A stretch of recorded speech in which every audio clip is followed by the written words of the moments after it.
Well, to begin with, and this happened when I was in graduate school, I had a lot of bad habits. I smoked like a pack of cigarettes a day, and I drank a lot. I came from this little town in northern Alberta, and like many little towns, especially in northern Canada, the alcohol overuse is de rigueur, and so I noticed when I was in my early 20s that the only time I really regretted what I had done was when I was drinking. Now, it was also interfering with me writing because I couldn't concentrate well enough if I was hungover, but I also couldn't really I couldn't tolerate the emotional strain of what I was writing about when I was hungover. It was I couldn't handle being on the edge because I had destabilized my nervous system. In any case, I stopped drinking. And the reason for that was, I decided I didn't want to be ashamed of what I was doing anymore.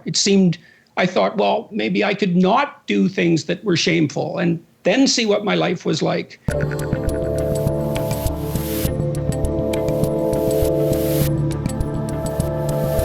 So chapter 2 is imagine who you could be and then aim single-mindedly at that. And for me, after being on tour with you, I think that's something that got into me through osmosis, that I would be on stage, and even though everyone was there for you, I thought, hey, I'm part of this somehow. This thing, somehow I became part of this. And then once I realized that when the PA announcer said my name, that those people knew me, I thought, that I'm me. I'm the guy they're talking about. Like, I'm doing something. And then it helped my aim. It helped my aim. And I wonder how many people just don't know how to aim because they have no experience like that. Something like that. Well, that's part of what tradition is supposed to teach you by presenting you with examples of great people of the past. The lesson is not supposed to be exactly bow down and worship these people. Mm-hmm. It's be like them. Be like them. And you could be. And I mean, that's really the goal of the humanities. When it's the humanities, if that's the goal, then students will study the humanities. As soon as that ceases to be the goal, then there's nothing of value there. I mean, great literature tells you the great story of good and evil, always. It's good and evil against a background of chaos and order, always. And the evil characters are there to be bad examples, and the good characters are there to be good examples, or you see the interplay of those forces within a single person. And it's a reminder of who you could be. And you can find out who you should be. It's actually this is something quite mysterious, I believe. And part of the proof, let's say, that we exist in a world of value. Your conscience tells you who you should be. Now, that doesn't mean that necessarily that it's infallible, but people wrestle with their conscience. There isn't anyone. I've never met anyone who is, narcissists accepted, let's say. Yeah. People are generally tormented by their conscience. And the reason for that is that they're deviating from the path that is their destiny. I mean, and if you don't think that, well, then what do you think? What do you think that conscience is? I mean, I've asked my classes repeatedly, do you have a little voice in your head that tells you when you've done something wrong or you're about to, or a feeling? And they all immediately agree with that. No one finds that a foreign concept. And so if you don't know who you are, your conscience will remind you when if you don't know who you could be, your conscience will remind you when you deviate. And then you can start to attend to that. Think, well, look, I'm actually ashamed when I do this. I should stop. Unless I want to be ashamed all the time, it looks like I should stop. And then maybe you stop doing that, and then your conscience objects to something else, and maybe you stop doing that. And as that happens, you start to develop a vision of who you could be. And the chapter indicates it looks at symbolic representations. It's an examination of a certain symbolic representation of the ideal. And so it's my attempt to assess tradition for what it can tell us about what the ideal human being might be like. And the ideal human being is the person who forthrightly upholds the traditions of the culture and forges a way into the unknown. We went through that, and pulls new information in and rebuilds himself and the world.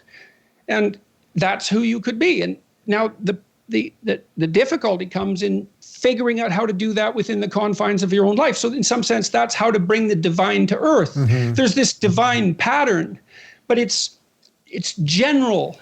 See, this is one of the mysterious things about Christianity that's so remarkable about it, is that there's the Christ that's eternal, the Word of God, say. So it's a representation of something absolutely transcendent, but it's married to the particulars of one particular time and space. And obviously, critics of Christianity regard that as one of its major flaws. That there's this idea of God who is a carpenter in some out-of-the-way place, in some out-of-the-way time. But you're someone in an out-of-the-way place at a particular time and place. And for you, what that means is that for you to make contact with the highest of values, you have to bring that down to your particulars and figure out how you do that. It's going to be a way that no one else does it, because you're the only one that's you. But you can aim at something. And the point of the chapter is that you aim at something, and that will shape you as you move towards it. And then your aim will change. You'll move. But that doesn't matter. It gets you going. And you'll be molded across time more and more into the person you could be. Can you talk about that just from a personal perspective, as someone that I've seen do it? I mean, I that's what I saw you do every night. You would take your intellectual curiosity to the end of where it would go. Sometimes you would get off stage and say to me, oh, I took that as far as I could tonight. And then the next night you would go a little bit further with it, or a little bit further. And I knew there were moments, because we did so many shows, I knew when you were a little past where you would want to go. And then I could see you come back. But can you talk about what that was like for you in terms of your life, how you felt, how time felt, how the relationship with the audience felt when you're doing it right? Because I feel like people don't know that. When you're doing it right, what does it feel like? Well, to begin with, and this happened when I was in graduate school, I had a lot of bad habits. I smoked like a pack of cigarettes a day, and I drank a lot. I came from this little town in northern Alberta, and like many little towns, especially in northern Canada, the alcohol overuse is de rigueur. And so I noticed when I was in my early 20s that the only time I really regretted what I had done was when I was drinking. Now, it was also interfering with me writing, because I couldn't concentrate well enough if I was hungover, but I also couldn't really I couldn't tolerate the emotional strain of what I was writing about when I was hungover. It was I couldn't handle being on the edge, because I had destabilized my nervous system. In any case, I stopped drinking. And the reason for that was, I decided I didn't want to be ashamed of what I was doing anymore. I thought, maybe I could not do things that were shameful and then see what my life was like. So that was sort of on the negative end, the constraint end.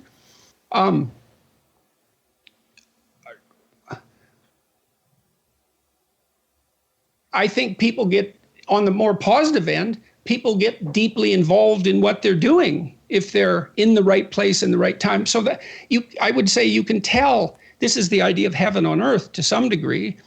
When time stops, when you're not aware of the duration of time, when you're so engaged with what you're doing that you're not aware of the duration of time, then you've got the forces of chaos and order balanced properly. You're not stultified and bored. That's an excess of order. Everything's too predictable. You're not overwhelmed. You're dealing with, you're playing tennis at the peak of your game. That's partly what people experience when they're great athletes, when they play. The zone, yeah. And they're always stretching themselves to their limit. You can tell that if you watch a gymnast, for example, who has a brilliant performance. They've stretched themselves beyond their domain of competence during the performance. And that's what makes everybody leap to their feet. That's the incarnation given embodiment right there in front of you for some moments. And everyone cheers that on. Do you think it's weird how it becomes a fleeting moment in a way? Like I know what you're saying is true. When I'm doing what I'm supposed to be doing and I'm on my game and my thoughts are right and straight, time just moves. And then I go, whoa, a month passed, and I was good that whole time, and I did right that whole time, and I was happier, and my relationship with David or whoever else is better in that time.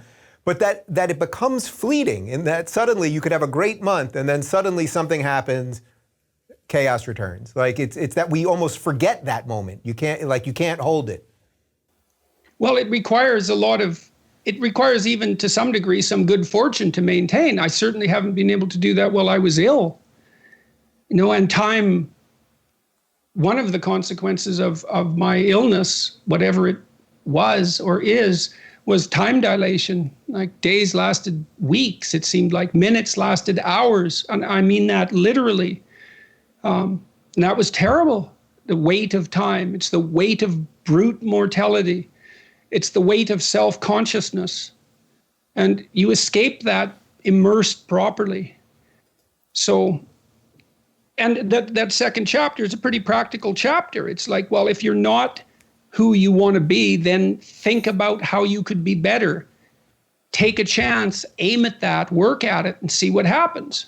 If you'd like to see more honest and insightful conversations with Jordan Peterson himself, check out our Jordan Peterson playlist, which includes every interview I've ever done with him. And if you want to watch full interviews on a variety of topics, watch our full episode playlist. Both are right over here. And to get notified of all future videos, be sure to subscribe and click the notification bell.